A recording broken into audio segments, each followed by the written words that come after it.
아무것도 없는 빈들 광야에서 굶주린 이스라엘 백성을 위해서 하나님이 하늘에서 비처럼 내린 신비한 양식, 여호와께서 준비하신 양식, 그 만나는 이스라엘 백성을 위한 하나님의 은혜 그 자체였습니다. 오늘 말씀처럼 40년 동안 하나님은 그 은혜로 이스라엘 백성을 먹이시고 인도하셨습니다. 사랑하는 성도 여러분, 저와 여러분들은 하나님의 은혜로 살아가는 사람들인 줄 믿습니다. 하나님의 은혜가 아니면 우리는 이 세상을 살 수가 없습니다. 하나님이 예비하신 그러한 늘 은혜를 받아 누리며 은혜 안에 살아가는 저와 여러분들이 되어야 될 줄 믿습니다. 오늘 말씀을 통해서 은혜 안에 은혜를 누리며 살아가는 데 있어서 몇 가지 원리가 있음을 또 말씀을 통해서 보고 또 깨닫게 됩니다. 첫 번째는 하나님의 은혜는 은혜 받을 만한 때가 있다라는 사실을 우리 가운데 가르쳐주고 있습니다. 21절 첫 본문은 이렇게 시작하죠. 무리가 아침마다 가서 만나를 거두었다. 아침마다입니다. 매일매일의 하나님의 은혜를 받으며 누리며 살아가야 됩니다. 그런데 그 은혜를 받는 데에도 때가 있어요. 아침이라는 때입니다. 본문에 보니까 그 아침이 지나고 나면 햇볕이 뜨겁게 되었을 때에 만나가 다 사라졌다. 그렇게 말씀하고 있습니다. 그렇습니다. 우리가 영적으로 보았을 때도 하나님의 은혜 아무 때나 받을 수 있는 것이 아니에요. 물론 값없이 주시는, 거저 주시는 은혜이지만은 은혜 받을 만한 때에 은혜 받으라. 성경이 우리 가운데 말씀하고 계심을 잊지 말아야 될 것입니다. 하나님은 우리에게 많은 은혜들을 주셨어요. 또 시간에 그런 은혜들을 주셨어요. 우리에게 주어진 그런 시간 영원히 언제나 계속되는 것 아니에요. 그래서 에베소서 5장 16절에 보면 세월을 아끼라 그런 말씀이 있어요. 그 세월이라는 말은 헬라어 카이론이라는 말인데요, 중요한 시기, 어떤 특별한 기회를 말합니다. 세월을 아끼라 라는 말은 그래서 기회를 놓치지 말고 선용하라 라는 그런 말씀이에요. 하나님은 우리에게 말씀합니다. 은혜 받을 만한 기회, 은혜 받는 때 놓치지 아니하고 은혜를 받으라. 우리 가운데 말씀하고 계시는 것입니다. 그 아일랜드의 극작가였던 조지 버나드 쇼라는 사람이 있는데요, 그 사람의 묘비에는 그분의 유언을 따라서 유머스러한 글귀가 적혀 있다고 그러죠. 묘비에 이렇게 적혀 있습니다. 나 우물쭈물 하다가 이렇게 될 줄 알았다. 그것이 자기의 묘비에 적힌 글이에요. 후손들에게 유머 있게 그 하나님이 주신 시간을 얼마나 잘 선용해야 되는지를 교훈해주고 있는 그런 글귀가 아닐 수 없습니다. 사랑하는 성도 여러분, 은혜 받을 만한 때에 은혜에 집중하고 하나님의 은혜를 사모하고 은혜를 받아 누리는 그런 하나님의 자녀가 되시기를 주님의 이름으로 축원합니다. 또 한 가지 원리는 하나님의 은혜는 하나님이 정하신 법칙, 규칙을 준수해야만 하나님의 은혜를 받아 누리는 삶을 살 수 있다는 것을 또 본문을 통해서 보게 됩니다. 만나가 매일매일 내립니다. 그런데요, 내리지 않는 날이 있었죠. 안식일날. 그러므로 6째 날에는 그 다음 하나님이 정하신 안식일을 위하여서 각 사람이 2오멜씩 거두도록, 그래서 안식일에는 거두지 않도록 하나님이 정하신 법칙이에요. 규칙입니다. 은혜의 삶은 하나님의 법과 규칙을 준수하는 삶이에요. 오늘 본문에 보니까 그 같은 법칙을 따르지 아니하고 안식일에 나갔다가 아무것도 얻지 못하고 들어오는 그들을 향해서 하나님께서 화를 내시잖아요. 28절에 보면 그들이 언제까지 내 계명과 내 율법을 지키지 아니하려느냐. 거기에는 하나님의 은혜의 삶이 없는 것을 우리 가운데 가르쳐주고 있습니다. 하나님이 왜 이런 만나를 이런 법칙대로 내려주셨던가. 신명기 8장 4절에 보면 저들을 낮추시고 시험하사 나의 계명을 잘 지키나 지키지 않나 하나님이 시험하심이라 그렇게 말씀하셨어요. 사랑하는 성도 여러분, 우리는 하나님의 은혜의 삶을 살아갑니다.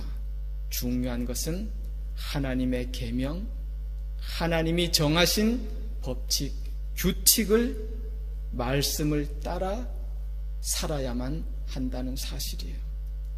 믿음의 삶을 디모데후서 2장 5절에 보면 경기하는 자에 비유하였어요. 경기하는 자가 법대로 경기하지 아니하면 승리자의 관을 얻지 못할 것이다. 우리 가운데 비유로 말씀해 주셨어요. 우리가 하나님이 정하신 계명, 법칙을 따라 살지 아니하면 하나님으로부터의 상이 없다. 우리 가운데 가르쳐주고 있어요. 근데 한번 여러분 생각해 보시죠. 선수들이 왜 법을 안 지킬까요? 지키지 않으려는 유혹에 언제 들죠? 자기가 소위 말해서 반칙을 해서 더 잘 이길 것 같은 그런 유혹, 욕심. 사람들이 왜 법을 지키지 아니하죠? 법을 지키지 않을 때 당장의 눈에는 그것이 더 좋아 보이고 더 자기에게 이익이 되어 보이고, 선수들이 정해놓은 길을 가지 아니하고 법칙을 어기고 달리는 선수들이 지름길로 가면 뭔가 더 빨리 갈 수 있다는 그런 유혹에, 욕심에 빠질 때에 그런 규칙을 지키지 않는 것을 볼 수 있습니다. 신앙의 삶도, 영적인 삶도 마찬가지인 것 같아요. 하나님이 정하신 법칙, 계명이 때로는 우리에게 무겁게 느껴져요. 그것을 지키지 않는 것이 더 좋아 보여요. 나에게 더 편해 보이고 유리해 보이고 내게 더 유익이 돼 보이는 것이 사실이에요. 그래서 그 유혹에 흔들려서 법을 따르지 아니해요. 그러나 잠깐의 나에게 더 유익이 되고 유리해 보이지만 그 길 끝에는 하나님의 상이 없어요. 아무것도 없어요. 오늘 말씀을 기억하면서 은혜의 삶에는 하나님의 계명을 따라서 지키는 그 삶에만 하나님의 은혜가 있다, 상이 있다라는 사실을 우리는 또한 기억해야 될 줄 믿습니다. 한 가지 더 우리가 또 은혜의 삶의 원리를 한번 본다면 31절 이후에 보면 이런 말씀을 하고 있어요. 하나님이 너희에게 은혜로 내리신 이 귀한 만나를 항아리에 잘 보관하여 대대에 간직하라, 후손에게 전하라 라는 그런 말씀을 주고 있는 것을 볼 수 있습니다. 여기에서 또 귀한 우리의 영적 교훈의 말씀을 얻습니다. 은혜의 삶은 사명이 반드시 수반된다는 사실이에요. 하나님이 왜 나에게 은혜 주셨던가? 나를 사랑하시고 나를 부욕해 하시고 나에게 참 생명을 주심은 물론 이거니와 우리의 후손들에 대한 사명을 우리에게 주셨다는 사실을 우리는 잊지 말아야 될 것입니다. 후손들, 또 후손만 있는 것이 아니죠. 내 형제와 이웃에게 우리가 하나님의 은혜를 잘 간직해서 알려주어야 될, 전해주어야 될 책임이 우리에게 주어진 은혜에는 수반되어 있다는 사실이에요. 같이 있다는 사실입니다. 베드로전서 2장 9절 우리가 잘 아세요. 너희를 택하신 족속, 왕같은 제사장, 거룩한 나라, 그의 소유 삼으신 이유가 거기에 나와 있어요. 너희를 그 기이한 빛에 들어가게 하신 그분의 아름다운 덕을 선전하게 하려 하심이라. 전하게 하심이라. 빌립보서 1장 29절에 이런 말씀이 있습니다.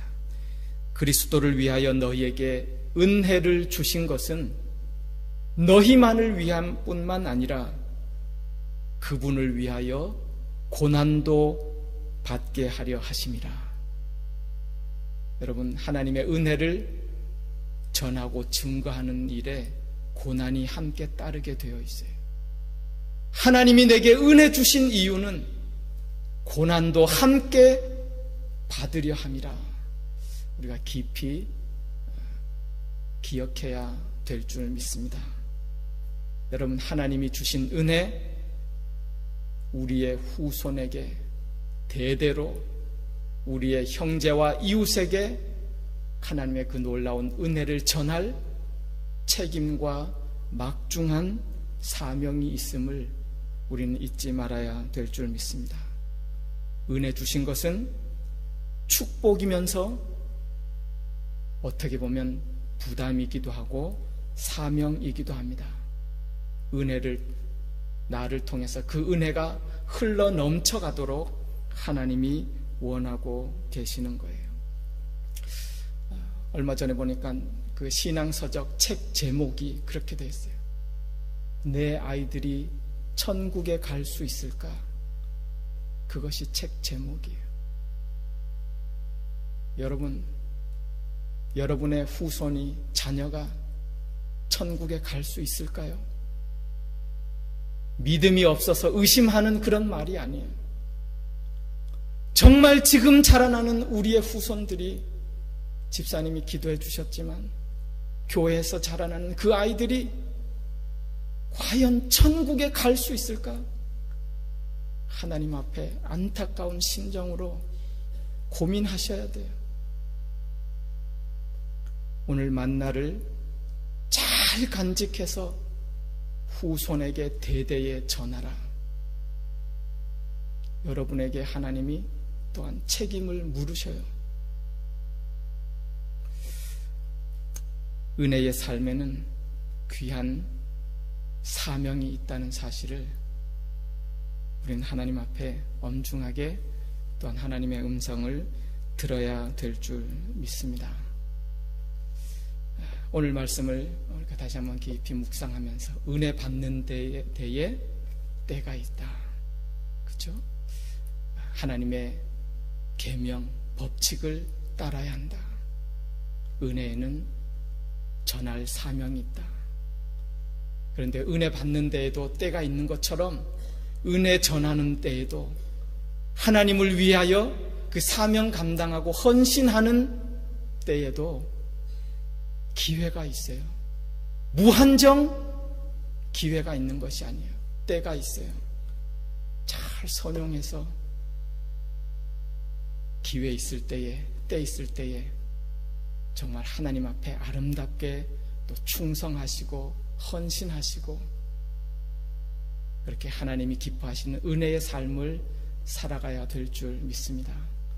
그 어떤 젊은이가 그 목사님이 자꾸 권유하고 이렇게 충고하고 그러는데도 젊은이가 목사님 예수님 믿으면 천국 가니까요. 그리고 내가 정말 주님을 위해 헌신하는 것은 제가 젊은 시절 좀 이렇게 저도 좀 즐기고 이렇게 잘 살고 그러다가 노년에 제가 힘이 없고 좀 그럴 때 제가 주님을 위해 좀 헌신하겠습니다. 그러던 젊은 교인이 있었나 봐요. 그 교인이 잠깐 이렇게 몸이 안 좋아서 병원에 입원하게 되었다죠. 목사님이 병문안을 가는데요. 그 젊은 친구에게 병문안을 가서 꽃다발을 전해줬는데요.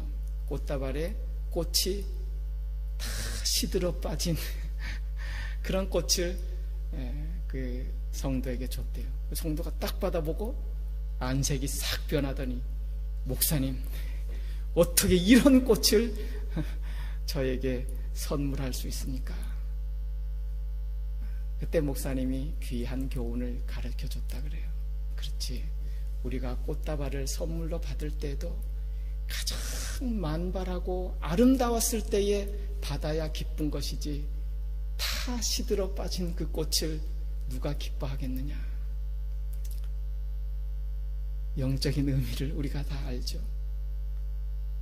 주님을 위해 가장 아름답게 헌신할 수 있고 드릴 수 있고 사명 감당할 수 있는 건강 주신 이 좋은 기회 잘 선용하셔서 하나님 앞에 내 주어진 인생 참 멋있게 주를 위해 한번 아름답게 헌신하시고 주를 위해서 또 사명 감당하시고 하나님 기뻐하는 그런 삶을 살아 드려야 될 줄 믿습니다. 오늘 하루도 주님의 풍성한 은혜 가운데 하나님의 은혜를 따라 복된 하루 살아가시는 여러분들 되시기를 주님의 이름으로 축원합니다. 기도하겠습니다.